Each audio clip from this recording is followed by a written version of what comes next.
지금으로부터 딱 24년 전에 그때 사회적인 상황이 IMF 구제금융의 한 가운데서 인천사랑병원이 시작을 했었습니다. 그래서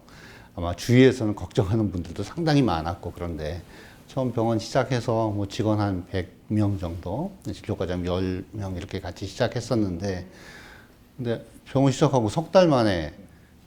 응급실에 대기 환자가 10명씩 누워있고 뭐 이런 상황이 되는 거예요. 물론 그때는 이제 병상이 한 135병상 됐었지만, 그래서 아마도 제일 처음에 저희가 응급실에도 전문의가 상주하면서 환자를 다 봤었고, 그리고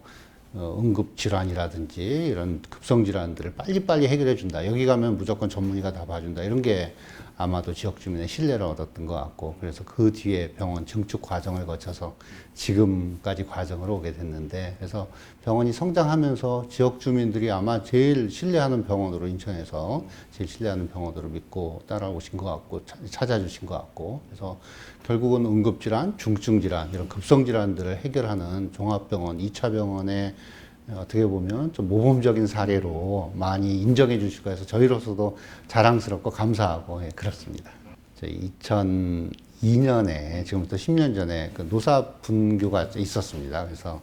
그때 이제 파업이 26일간인가 진행되고 해서 굉장히 좀 어려운 과정이 있어요. 병원이 한번 환자들이 이게 발을 돌리기 시작하면 다시 찾아오기가 상당히 힘든데, 오히려 근데 그게 서로에게 아마 노든 사든 같이 그 당시에는 서로 이제 접점이 잘 안 맞아서 문제가 됐었지만, 서로 이해의 공간을 확실히 좀 넓히는 계기가 역으로 되지 않았나 생각을 합니다. 그래서 그 뒤에 뭐 노사 협력 상생 이런 게 굉장히 잘 이루어져서 몇 년 전에는 고용노동부에서 병원 사업장 전국에 있는 대학병원급, 그 상급종합병원, 종합병원급 300여 기관 중에 아마 노사 협력 우수 사례로 해서 그 고용노동부 장관 표창을 받은 것도 기억이 납니다. 그래서 아마 그런 게 귀중한 어떤 그 쓴 약이 되지 않나 생각이 되고요. 또 한 가지는 저희 코로나 초기에, 이제 코로나가 이제 막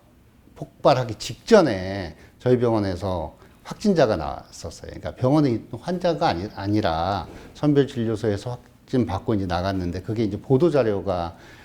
잘못 나가면서 병원에 마치 환자가 있었던 것처럼 되면서, 그게 이제 2020년 2월 말경이었거든요. 그때 이제 다들 굉장히 예민했을 때, 초기죠. 환자 몇 명 안 생겼을 때. 그래서 이제 그게 한번 보도가 잘못 나가니까, 그 뭐 외래 환자 거의 뭐 찾을 수 없게 되고, 입원 환자도 거의 반 가까이 빠지고, 그래서 초기에 몇 달을 이제 고생을 했었는데, 뭐 결국 뭐 또 그거에 대한 과정 다 뭐 이해하고 하면 결국은 이제 회복되고 했었지만, 그런 과정에서 뭐 직원들도 고생을 했고, 또 아마 그런 어떻게 보면은 뭐 이제 감염병 초기에 너무나 다들 예민한 시기에 그런 고생을 한번 겪었던 기억이 납니다. 또 이제 그 이후에는 또 저희가 감염병 전담병원 역할을 해서 확진자도 봤었고, 또 뭐 재택 의료나 코로나 PCR 검사를 뭐 물론 보건소나 이런 데서도 하지만 저희 병원 자체에서 검사를 하기 때문에 빨리 결과를 내주고 해서 그 검사를 받으러도 많이 오고, 또 재택도 많은 또 환자분들이, 확진자들이 저희 병원에서도 관리하고 이러면서, 또 오히려 더 저희 병원을 감염병을 또 책임져주고 봐주는 병원으로 또 이해하는 또 그럼 또 역으로 계기가 되지 않았나 싶습니다. 최근에 뭐 발표된 것만 해도 제가 기억나는 게 무슨 수혈 적정성 평가나 마취 적정성 평가, 뭐 응급 의료기관 평가, 또 그다음에 약제 적정성 평가, 뭐 이런 데서도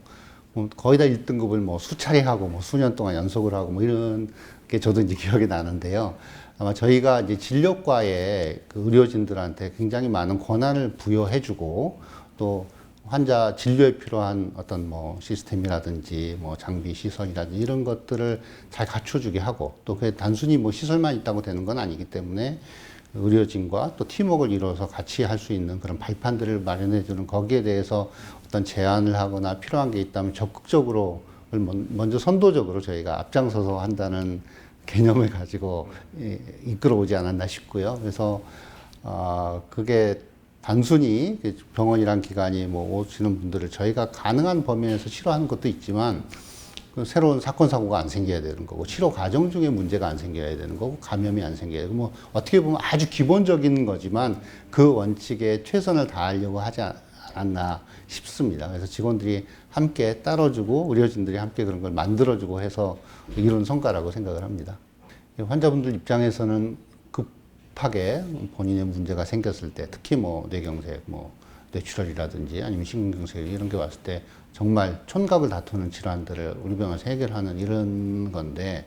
사실 인력적인 면에서 굉장히 좀 애로점들이 많습니다. 이제 물론 이제 항상 대기해야 되는 거고 24시간 물론 이제 교대가 있는 부서도 있고 또 그게 좀 여의치 않은 부서도 있는데 그러다 보니까 의료진들이 어떻게 보면 너무 이제 피로감도 많이 호소하고 있고 그래서 아마도 그거는 저희로서는 그 서로 협력 체계만 잘 된다면 아직 지금 뭐 논의가 되고 있는 것 같은데 특정 질환에 대해서는 병원별로 당번제 비슷한 개념을 한다라든지 해서 조금 더 원활하게 할 수 있고 그렇고 이제 거기에 해당되는 환자들은 시간을 또 지체시키면 안 되니까 각 병원에서 해결 가능한 그런 센터에서 해결 가능한 건 하지만 서로 협력을 하는 그 네트워크를 정말 잘 활용을 한다면 각각 병원에서 할 수 있는 것보다는 더 큰 역량을 지역에서도 할 수 있지 않을까 싶습니다. 그래서 제일 문제는 뭐 장비 세팅하고 이런 거 물론 다 당연히 고가 장비들이 세팅돼 있고 하지만 그런 것보다는 인력이 어떻게 안정적으로 운영되는지 그리고 이제 점점 더 시간이 지날수록 또 고위험도 시술, 고난이도 시술을 하는 거를 선택하는 분들이